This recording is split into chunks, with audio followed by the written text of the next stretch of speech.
One decision can change your life my dear children. ಅದೇ ರೀತಿಯಾಗಿ ಒಂದು ಕ್ವಶನ್ ಪೇಪರು ನಾಳೆ ಹೌದಲ್ವಾ ನಿಮ್ಮ ಅಂಕಗಳನ್ನೇ ಚೇಂಜ್ ಮಾಡ್ಬೋದು, ಅಷ್ಟು ಆ ವೇಟೇಜನ್ನು ಹೊಂದಿರುತ್ತೆ ಆ ಪ್ರಶ್ನೆ ಪತ್ರಿಕೆಗಳು. ಹಾಗಾಗಿ ಪ್ರೀತಿಯ ವಿದ್ಯಾರ್ಥಿಗಳೇ, ಆಯಿತಾ, ನಮ್ಮ ದ್ವಿತೀಯ PUC ವಿದ್ಯಾರ್ಥಿಗಳು ಈ ರೇಂಜಿಗೆ ಕನ್ನಡ ನಾಳೆ ಓದ್ತಾ ಇದ್ದೀರಾ ಅಂದರೆ ನಾಳೆನೇ ಕನ್ನಡ ಎಕ್ಸಾಮ್ ಇರಬೇಕು ನಿಮಗೆ ಅಂತ ಅನಿಸ್ತಾ ಇದೆ. ಈಗಾಗಲೇ ನಾನು 2 ಕ್ವಶನ್ ಪೇಪರ್ಗಳನ್ನು ಅಪ್ಲೋಡನ್ನು ಮಾಡಿಕೊಟ್ಟಿದ್ದೇನೆ. ಇದು 3ನೆಯ ಕ್ವಶನ್ ಪೇಪರು. ಈ 3 ಕ್ವಶನ್ ಪೇಪರ್ ಯಾರು ಮುಗಿಸ್ಕೊಂಡು ನಾಳೆ ಎಕ್ಸಾಮ್ ಹಾಲಲ್ಲಿ ಕೂತ್ಕೊತೀರೋ ಸೇಮ್ ಆ್ಯಸ್ ಇಟ್ ಈಸು ಇವತ್ತು ನೋಡ್ತಾ ಇದ್ದೀರಲ್ವ, ಅದೇ ನಿಮಗೆ ನಾಳೆ ಕೂಡ ನಿಮ್ಮ ಎಕ್ಸಾಮ್ ಕ್ವಶನ್ ಪೇಪರಲ್ಲಿ ಕಾಣುತ್ತೆ. ಇದಂತೂ ಸತ್ಯ, ಆಯಿತಾ. ಯಾಕಂದರೆ ಸುಮಾರು 10 ಕ್ವಶನ್ ಪೇಪರನ್ನು ನಾನು ಪೂರ್ತಿ ಜಾಲಾಡಿದಾಗ ನನಗನ್ಸಿದ್ದು ಆಲ್ ಕ್ವಶನ್ಸ್ ಆರ್ ರಿಪೀಟೆಡ್, ಎಲ್ಲದು ಕೂಡ ರಿಪೀಟ್ ಆಗಿರುವಂಥದ್ದು. ಡ್ಯಾಶಸ್ಸಲ್ಲಿರೋದು MCQs ಅಲ್ಲಿದೆ, MCQs ಡ್ಯಾಶಸ್ಸಲ್ಲಿದೆ. ಬನ್ನಿ sir, without wasting out time let me start today's video. ರಾವಣನ ಎದುರು ಪ್ರತ್ಯಕ್ಷವಾದ ವಿದ್ಯಾದೇವತೆ ಯಾರು? ಇದು ರಿವಿಷನ್ ಅನ್ಕೊಳ್ಳಿ. ನಾನು ನಿಮ್ಮ ಕನ್ನಡ ಟೀಚರು ಅರ್ಜೆಂಟಿಗೆ, ಆಯಿತಾ. ನಾನು ಕನ್ನಡ ಅಲ್ಲ, ಇಂಗ್ಲೀಷ್ ಟೀಚರು, ಆಯಿತಾ. ನನ್ನ ಪ್ರಕಾರ ಇದಕ್ಕೆ ಉತ್ತರ ಬಹುರೂಪಿಣಿ ವಿದ್ಯೆ ಅಂತ ಅನಿಸುತ್ತೆ. ದಯವಿಟ್ಟು ತಪ್ಪಿದರೆ ಕಮೆಂಟ್ ಮಾಡಿ, ಸರಿ ಇದ್ದರೆ yes sir right answer first one is A ಅಂತ ಹಾಕಿ ಕೈ ಬಿಡಿ. ಧನ್ಯವಾದಗಳು. Second question my dear children, ತನು ಯಾವಾಗ ಕರಗಬೇಕು ಅಂತ ಇಲ್ಲಿ ಕೇಳಿದ್ದಾರೆ, ಆಯಿತಾ. ನನ್ನ ಪ್ರಕಾರ ಇದಕ್ಕೆ ಉತ್ತರ ಬಿ ಅನಿಸುತ್ತೆ. ಮನ ಬೆರೆತಾಗ ತನು ಕರಗಬೇಕು ಅನ್ನುವಂಥದ್ದು ಉತ್ತರ ಆಗಿರಬೇಕು ಅನಿಸುತ್ತೆ. ದಯವಿಟ್ಟು ಸರಿ ಇದ್ದರೆ ಎಸ್, ತಪ್ಪಿದ್ದರೆ 2 ಅಂತ ಹಾಕಿ ಯಾವುದು ಉತ್ತರ ಅದನ್ನು ಕಮೆಂಟ್ ಮಾಡಿ. ಕ್ವಶನ್ ನಂಬರ್ 3 ಪ್ರೀತಿಯ ವಿದ್ಯಾರ್ಥಿಗಳೇ, ಬಸವಲಿಂಗನಿಗೆ ಕಾಣಿಸಿಕೊಂಡ ತೊಂದರೆ ಯಾವುದು ಅಂತ ಇದೆ, ಆಯಿತಾ. ಐ ಥಿಂಕ್ ಮೈ ಕೈ ನೋವು ಅಲ್ಲ ಅನಿಸುತ್ತೆ, ಯಾವುದು ಆಪ್ರೇಷನ್ನ. ನನಗೆ ಡೌಟ್ ಇರೋದು ಇ ಅಥವಾ ಇ ದೊಡ್ಡ ಈ ಚಿಕ್ಕಿ ದೊಡ್ಡ ಅಂದರೆ ಸಿ ಹಾಗೂ ಏನಂತೀರ ತಗೊಳ್ಳೋ ಡಿ, CD ನನಗೆ ಸ್ವಲ್ಪ ತೊಂದರೆ ಇದು ಡೌಟ್ ಇದೆ. ನಾನು ಹೋಗುವಂಥದ್ದು ಇದರಲ್ಲಿ, ಆಯಿತಾ. ಲಾಜಿಕ್ಕಾಗಿ ಹೋದರೆ ಇದು ಸಿ ಅನಿಸುತ್ತೆ.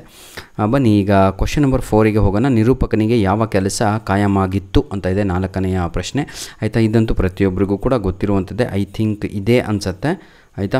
ಯಾವುದು ಕರೆಂಟ್ ರಿಪೇರಿ ಮಾಡುವ ಕೆಲಸ ಅಂತ 100% ನನ್ನ ಪ್ರಕಾರ. ದಯವಿಟ್ಟು ಕಮೆಂಟ್ ಮಾಡಿ ತಿಳಿಸಿ ಸರ್, ಆಯಿತಾ. ಬಿಟ್ಟ ಸ್ಥಳಗಳಿಗೆ ಸರಿಯಾದ ಉತ್ತರವನ್ನು ಆರಿಸಿ ಬರೆಯಿರಿ ಮಕ್ಕಳೇ. 5ನೇ ಪ್ರಶ್ನೆ, 6ನೇ ಪ್ರಶ್ನೆ, 7ನೇ ಪ್ರಶ್ನೆ. ಬಸವಲಿಂಗನ ಹೆಂಡತಿಯ ಹೆಸರು ಡ್ಯಾಶ್. ಇಲ್ಲಿ ಅಷ್ಟು ಓದಿದಾಗ ಯಾವುದು ಹೆಣ್ಣೆ ಇಲ್ಲ, ಒಂದೇ ಒಂದು ಇರೋದು ಸಿದ್ಧಲಿಂಗಿ ಅಂತ. ಐ ಥಿಂಕ್ ಇದೇ 100% ಸರಿಯಾದ ಉತ್ತರ ಅಂತ ನನಗೆ ಅನಿಸುತ್ತೆ, ಆಯಿತಾ. ನಿಮಗೇನು ಅನಿಸುತ್ತೆ ಕಮೆಂಟ್ ಮುಖಾಂತರ ತಿಳಿಸಿ. ಯಾರಾದರೂ ಎಕ್ಸ್ಪರ್ಟಿಗಳು ಕನ್ನಡದಲ್ಲಿ ಔಟ್ ಆಫ್ ಔಟ್ ತೆಗೆಯುವಂಥವ್ರು, ಯಾರಾದರೂ ಕನ್ನಡಿಗರು ಈ ವಿಡಿಯೋ ನೋಡ್ತಾ ಇದ್ದರೆ ದಯವಿಟ್ಟು ನಮ್ಮ ಪ್ರತಿಯೊಂದು ಪ್ರಶ್ನೆಗೆ ಉತ್ತರವನ್ನು ಹಾಕಬೇಕು. 6ನೇ ಪ್ರಶ್ನೆ, ವಾಲ್ಫೇರ್ನ ದುರಂತ ಮೂಲ ಬೀಜಗಳು ಡ್ಯಾಶ್ ರೂಪದಲ್ಲಿ ಬಂದವು ಅಂತ 6ನೆಯ ಪ್ರಶ್ನೆ ಇದೆ. ಐ ಥಿಂಕ್ ಇದು ಕೋತಿಯ ರೂಪದಲ್ಲಿ ಅಂತ ಇರಬೇಕು ಅಂತ ಅನಿಸುತ್ತೆ ನನಗೆ, ಸಿಂಹ ಬಾಲದ ಕೋತಿ ಅಂತ. ದಯವಿಟ್ಟು ನೋಡಿ, ಆಯಿತಾ. ತಪ್ಪಾದರೆ ಕರೆಕ್ಟ್ ಮಾಡಿ. ದಿಸ್ ಈಸ್ ಯುವರ್ ಏನಂತೀರ sir, this is your platform, this is your YouTube channel. Comment section ಯಾವತ್ತೂ ಕೂಡ ಓಪನ್ ಆಗಿರುತ್ತೆ, ಒಗಿತಾ ಇರಬೇಕು, ಆಯಿತಾ. ಬನ್ನಿ, ಏನ್ರಿದು ಕೆಂಪು ಪೆಟ್ಟಿಗೆ ಸೇರಿದ ಪ್ರಾಣಿ ಯಾವುದು? ಇಲ್ಲಿ ನನಗೆ ಭಾಳ ಡೌಟ್ ಇದೆ ಸರ್, ಆಯಿತಾ. ಆದರೆ ಈಸಿಯಾಗಿ ನಾನು ಬರಿತಾ ಇದ್ದೀನಿ ಈಗ. ಏನು ಅಂತ ಹೇಳಿದರೆ ಹಿಮಕರಡಿ ಅಂತ ನನ್ನ ಪ್ರಕಾರ, ಆಯಿತಾ. ಧನ್ಯವಾದಗಳು. ಈಗ ಪ್ರೀತಿಯ ವಿದ್ಯಾರ್ಥಿಗಳೇ ಹೊಂದಿಸಿ ಬರೆಯಿರಿ ಅಂತ ಇದೆ. ಪ್ರೀತಿಯ ವಿದ್ಯಾರ್ಥಿಗಳೇ, ನಿಮ್ಮ ಯೂನಿಟ್ ಟೆಸ್ಟ್ 1 ಆದ ತಕ್ಷಣ ದಯವಿಟ್ಟು ನಮಗೆ ಪ್ರಶ್ನೆ ಪತ್ರಿಕೆಯನ್ನು ಕಳಿಸೋದು ಮರೆಯಬೇಡಿ, ಆಯಿತಾ. ಧನ್ಯವಾದಗಳು. ನಿಮ್ಮ ಪ್ರೀತಿ ವಿಶ್ವಾಸ ಹೀಗಿರಲಿ. ಯಾಕಂದರೆ ಯಾಕೆ ಭಾಳ ಖುಷಿಯಾಗಿದ್ದೀನಿ ಅಂದರೆ, ನಾನು ಅಪ್ಲೋಡ್ ಮಾಡಿರುವಂಥ ಒಂದು ವಿಡಿಯೋ ಯಾವುದು ಕನ್ನಡ ಕೀ ಆನ್ಸರ್ ಒಂದು ನಾನು ಹೇಳಲಿಲ್ಲ, ನೀವೇ ನನಗೆ ಕಮೆಂಟ್ ಮುಖಾಂತರ ಸರ್ 1ನೇದು ಆನ್ಸರ್ ಇದು, 2ನೇದು, 3ನೇದು, 4ನೇದು ಅಂತ ಒಗಿತಾ ಇದ್ದೀರಲ್ವ. Yes, you are prepared for exam, hard work ಮಾಡಿದ್ದೀರಾ. ಹಾಗಾಗಿಯೇ ನಿಮಗೆ ಖುಷಿ ಆಗ್ತಾಯಿದೆ. ಮನಸ್ಸಿಗೆ ಎಷ್ಟು ಖುಷಿ ಕೊಡ್ತೀರೋ, ಬ್ರೈನಿಗೆ ಎಷ್ಟು ಖುಷಿ ಕೊಡ್ತೀರೋ, ಹಾರ್ಮೋನ್ಸ್ ಅಷ್ಟು ವರ್ಕ್ ಆಗುತ್ತೆ. ನಾಳೆ ಎಕ್ಸಾಮಲ್ಲಿ ಟೆನ್ಷನ್ ಆಗಲ್ಲ. ನಾಳೆ ಎಕ್ಸಾಮಲ್ಲಿ ಅಲ್ಲಿ ಹೋಗಿ ಕಾರ್ಬನ್ ಡೈಆಕ್ಸೈಡ್ ಕುತ್ಕೊಳ್ಳಲ್ಲ. ಅಯ್ಯೋ ಡೌಟು ಅಂತಿರಲ್ವ, ಅದು ಯಾವಾಗ ಅಂತ ಹೇಳಿದರೆ if you don't do the revision. ಬನ್ನಿ ಈಗ ಎಲ್ಲಿದೆ ನಾಗಚಂದ್ರ. ನನ್ನ ಪ್ರಕಾರ ನಾಗಚಂದ್ರ ಇವರಿಗೆ ಅಭಿನವ ಪಂಪ ಅಂತ ಕರೀತಾರೆ. ಬಸವಣ್ಣ ಕೂಡಲ ಸಂಗಮ ದೇವ, ಇದಂತೂ ನಾನು ಹೇಳಬಲ್ಲೆ ಖುಷಿಯಾಗಿ. ಉರಿ ಲಿಂಗ ಪೆದ್ದಿ ಅಂತ ಇದೆ, ಇದು ನನಗೆ ಸ್ವಲ್ಪ ಡೌಟ್. ಐ ಥಿಂಕ್ ರಾಮನಾಥ ಅಂತ ಅನಿಸುತ್ತೆ, ಸ್ವಲ್ಪ ನೋಡ್ಕೊಳ್ಳಿ, ಆಯಿತಾ. 8, 9, 10 ಎಕ್ಸ್ಪರ್ಟೀಸ್ಗಳಿದ್ದರೆ ದಯವಿಟ್ಟು ಕ್ವಶನ್ ನಂಬರ್ 8, 9, 10 ಅಂತ ಹಾಕಿಬಿಟ್ಟು ಈ ಕಡೆ ABC ಅಂತ ಹಾಕಿದರೂ ಸಾಕು, ಆಯಿತಾ. ಧನ್ಯವಾದಗಳು. ಈಗ ಕೆಳಗಿನ ಪ್ರಶ್ನೆಗಳನ್ನು ನೋಡ್ತಾ ಹೋಗೋಣ. ನೋಡಿ ವಿದ್ಯಾರ್ಥಿಗಳೇ, ಕ್ವಶನ್ ಪೇಪರ್ ಅಪ್ಲೋಡ್ ಮಾಡುವ ಉದ್ದೇಶ ಇಷ್ಟೇ, ಆಯಿತಾ. ಆಯಿತಾ. ಏನು ಗೊತ್ತಿಲ್ಲ ಅಂದರೂ ಅಟ್ಲೀಸ್ಟ್ ಕೂತ್ಕೊಂಡು ಒಂದು 3 ವೀಡಿಯೋಸ್ ನೋಡಿದರೆ ಒಂದು ಕಾನ್ಸೆಪ್ಟ್ ಬರುತ್ತೆ. ನಾಳೆ ಸುಮ್ಮನೆ ಹೋಗಿ ಬ್ಲೈಂಡಾಗಿ ಕೂತ್ಕೊಂಡು ಎಕ್ಸಾಮ್ ಹಾಲಲ್ಲಿ ಖಾಲಿ ಪೇಪರ್ ಕೊಡೋಕ್ಕಿಂತ unit test are very important man. Unit ಟೆಸ್ಟಿಗೆ ಇಂಟರ್ನಲ್ ಟೆಸ್ಟ್ ಅಂತ ಕರಿತೀವಿ.